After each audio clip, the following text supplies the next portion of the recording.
মায়ের বেটা গাইবান্ধা গোবিন্দগঞ্জে জন্ম নেয়নি যে আমার মুখের উপরে বলতে পারে গোবিন্দগঞ্জ গাইবান্ধা কেন?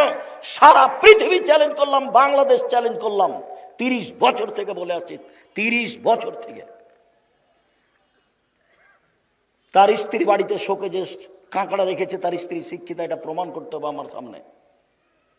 আমি ওকে একটা মাঠের রাখাল মহিলা প্রমাণ করতে না পারলে জাতির সামনে বক্তব্য দেব না।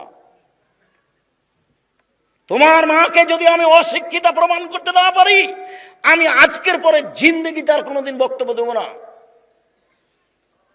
তোমার সাথে আমি চ্যালেঞ্জ করলাম, তুমি চিনতে পারোনি মা কাকে বলে? তোমার মা এটা নয়, এটা তোমার খালা।